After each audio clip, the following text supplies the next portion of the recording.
Ito, pag-usapan natin yung speech sa proclamation ni Marcos kanina sa proclamation ng Alyansa Bagong Pilipinas. Tingnan natin, okay? Tingnan natin kung may laman ng utak ni Marcos. Okay, ito na. Parang mahirap makapaniwala Sa alin? na nandito na naman tayo sa kampanya. Napakabilis ng panahon. Napakabilis ng pagdaan ng 3 taon na akala natin ay magiging mas matagal. Ngunit Marcos, adik ka ba? Hindi, nagtatanong lang tayo ha. Ang pakabilis daw ng 3 taon na akala nila ay napakatagal. Hindi ko maintindihan. Ano ibig sabihin mo nun? Tumagal lang 3 taon sa'yo o bumilis yung 3 taon sa'yo? Minsan talaga ito si Marcos pag nagsalita. Pero as Marcos speaks, pakinggan ninyo yung crowd. Nandito nga tayo sa darating na halalan sa Mayo. At sinimulan po natin ang alin? aming national campaign. Ayan na. Kagaya ng dati, dito po sa ating minamahal na lalawigan ng Ilocos Norte. Ayun, may yumaman ba dyan sa Ilocos Norte? Ilang percentage ang yumaman dyan? O yung mga kamag-anak mo lang ang yumaman dyan sa Ilocos Norte? Tanong, Marcos, kilalang kilala ang Ilocos Norte sa apelyidong Marcos. Kamusta ang droga sa Ilocos Norte? Tanong lang naman. Kamusta ang infrastructure sa tagal nyong namumuno sa Ilocos Norte, Marcos? Kamusta dyan? Kamusta ang negosyo dyan sa Ilocos Norte o kayo lang ang may negosyo? Kamusta ang sugalan dyan, weteng, sabong, etc.? Naku, Marcos.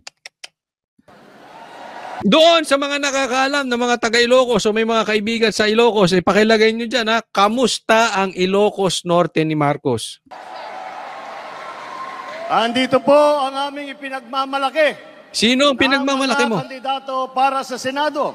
Ngunit ano? Bagamat nakatuon ang pansin natin sa ating mga kandidato para sa Senado, huwag po natin kaligtaan ang halos 18,000. Teka muna, Marcos. Naguguluhan ako sa panga mo eh. Pag nag-i-speech ka, iluwa mo ikaw ba yung may bubble gum? Ang likot kasi nagaganon-ganon ako eh, oh.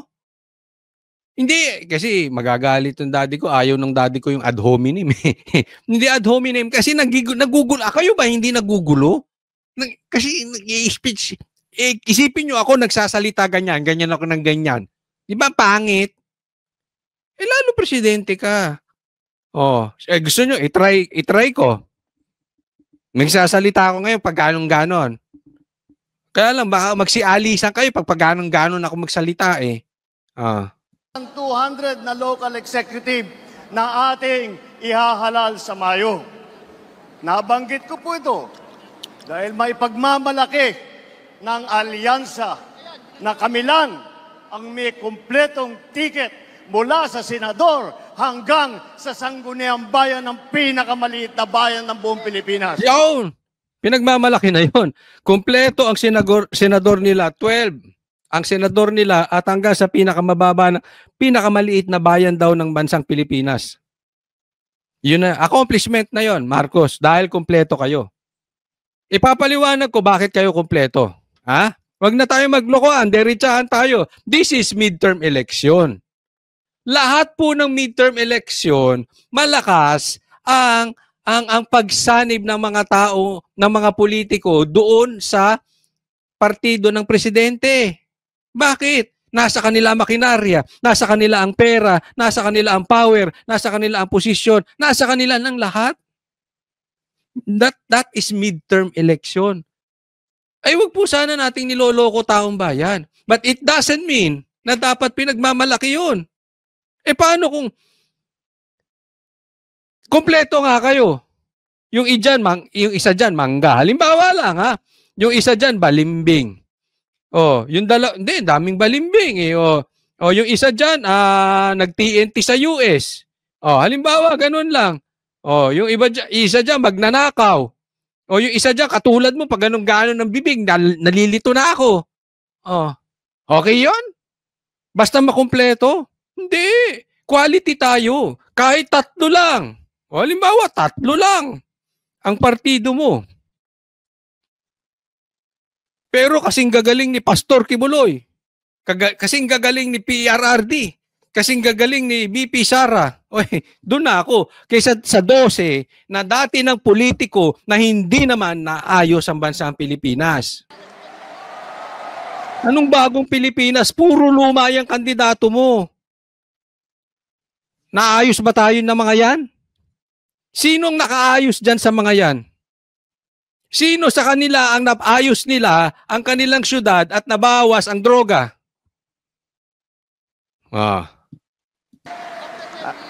At hindi pangkaraniwan ang bakit? mga aming kandidato. Ay, bakit? Hindi po kagaya ng mga nakikita natin sa mga iba't ibang partido. Ano? Hirap na hirap makakuha ng kanilang mga miyembro. Ang amin pong ipinagmamalaki at pinaglalaban. Hindi naman kami kumukuha ng miyembro eh. Ay, sila nga nagsisiksikan kay PRRD. Marcos, ikaw nga, balita ko, nakipagsiksikan ka pa kay PRRD. Na ikaw ang gawing vice? Totoo, Marcos. At ang kumakalat na balita, ayaw ni PRRD sa'yo. Bakit? Adik ka raw. Yun ang sabi, yun ang kumakalat na balita. Kaya tatanungin kita, totoo ba yun? Diba, tinanggihan ka, ayaw talaga sa'yo ni PRRD. Hindi mo napansin? Isipin mo yung anak niya, tumakbo na as vice president mo ni hindi ka inendorso. Buti pa nga yung kamay ni Banat Bay tinaas eh. Ikaw nagpapataas ka ng kamay, hindi itinaas. Totoo o totoong totoo, mamili ka. Yan ang totoo dyan. Sila nakikipagsiksikan, hindi na hirap makakuha ng miyembro. Namimili ng miyembro. Aanihin mo, 12 nga, adik naman. Ay subok na at matagal nang nagseserbisyo sa publiko. Yun nga ang masakit nun, Marcos. Hindi ko sinasabing adik yung mga yan, ha? Ulitin ko, baka ma-misinterpret tayo. Ang sa akin, ito. Ang tagal na nagsiservisyo, Marcos. Hanggang ngayon, mahirap pa rin ang bansang Pilipinas. Pinanganak ako, mas hirap na ang bansang Pilipinas. Ilang taon na ako, mahirap pa rin ang bansang Pilipinas. Sa katunayan, pahirap ng pahirap. Marcos, Japanese ka ba? Teka muna, ba't nawawala na yung mata mo?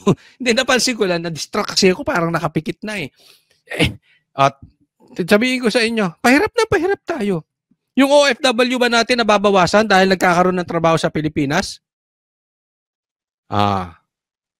Hindi. Nadadagdagan. Bakit? Walang trabaho dito eh. Tapos ipagmamalaki mo, dati na nanilbihan niya mga yan. Kung ako, presidente at ganyan ang partido ko, hindi ko ipagmamalaking datihan na sila.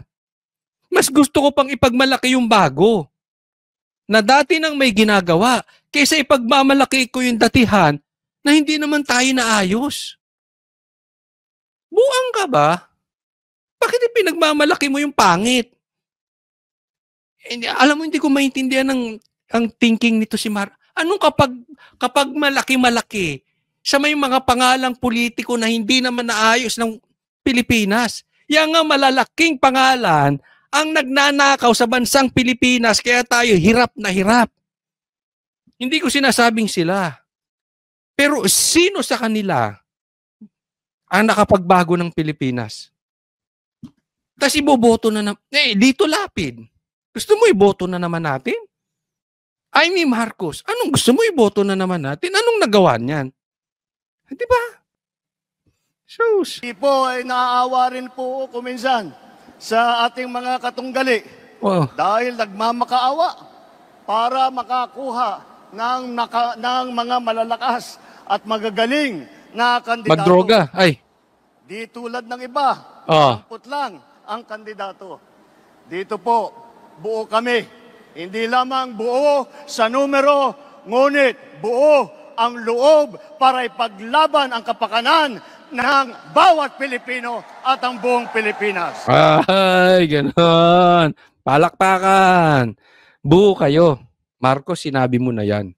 Ano ang pangako nyo nung tumatakbo ka? Anong pangako mo? Kasi pinagmamalaki mo, buo kayo eh.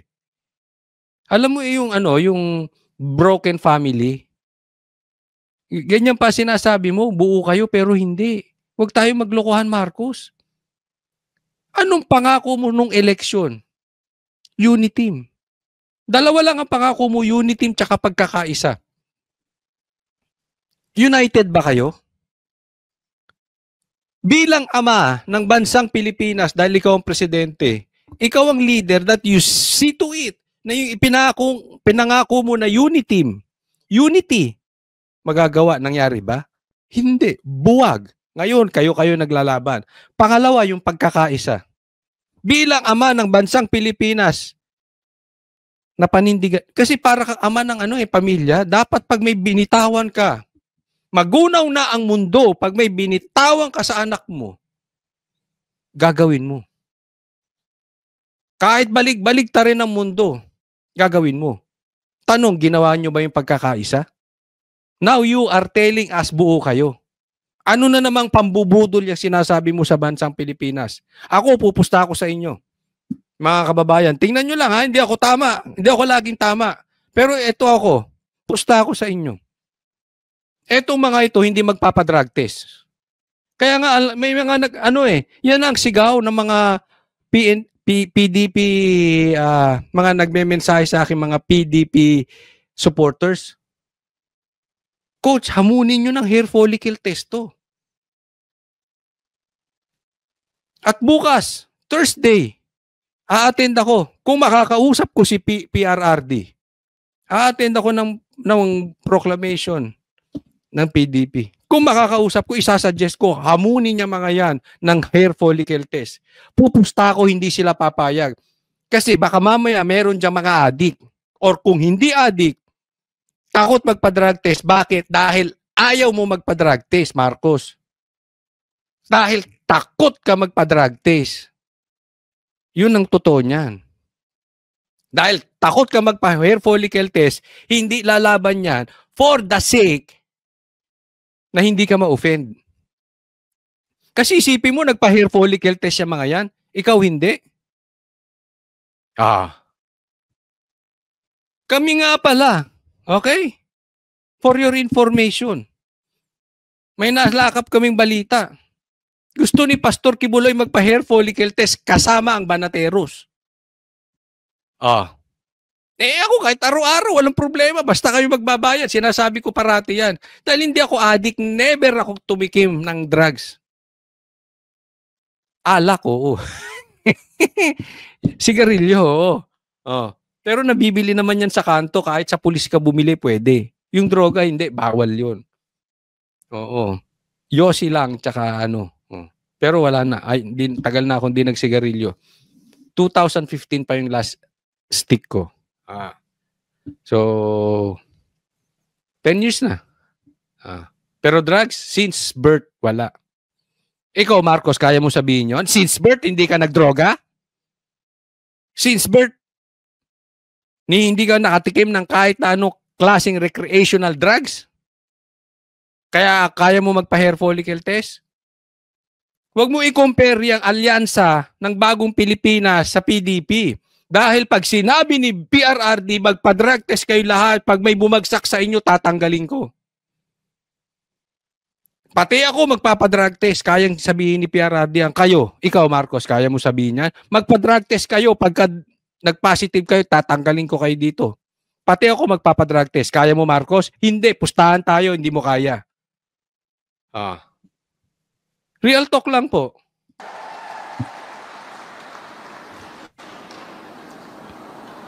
Kaya ang gulo ng ganong-ganon eh. Pag nag-i-speech, hindi nag-bebel gum.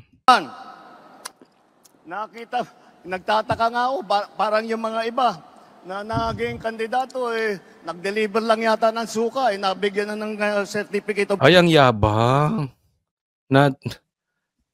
Sino pinaparinggan mo na bigyan lang ata ng suka? Sino pinaparinggan nito? Ha? Ang pinaparinggan mo ba si Castro? Kasi si Castro talagang parang pinabili lang ng suka, naging congresswoman eh. Pero excuse me ha. Alam mo yung binitawan nito ni Marcos na parang pinabili lang ng suka? Iyan ay salita ng isang, ako pwede ko sabihin yan. Sa mga ordinaryong tao katulad ko, pwede yan. Pero bilang presidente, that is uncalled for. Presidente ka, magsasalita ka ng parang pinabili ng suka. Mata pobre ang presidente nyo.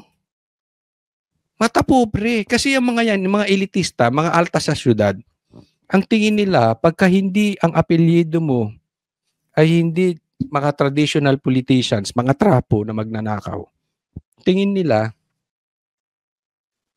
mababang klase kayong lahi. Hindi nyo alam na ninukluhod kayo sa Duterte. Hindi ka mananalo not because of Duterte. Dati, bago naging presidente si PRRD, kulelat pa nga siya sa survey. Yes, matunog ang Duterte pero hindi kasing tunog na Marcos. And yet, nanalo. And yet, nagpupumilit ka. Kaya huwag kayo nangaapi ng taong bayan, ha? Huwag kayo nangaapi ng tao, Marcos. Kasi ang nagmamataas ay binababa ng Diyos at ang nagpapakumbaba ay tinataas ng Diyos. Kaya Marcos, ingat ka sa mga pinagsasabi mong yan. Kasi baka mamaya, nakakalimot ka, galing kayong Hawaii. Tinapon kayo doon. Ingat ka. Kasi alam mo, from palace to exile in just a split second. Ingat ka. Kasi at the end of the day, Diyos lang ang may hawak ng ating kapalaran. Kaya ingat ka sa pang-aapi sa mga maliliit, ha, Marcos? Candidacy. Dahil wala naman natin, walang ikukumpara sa ating mga kandidato.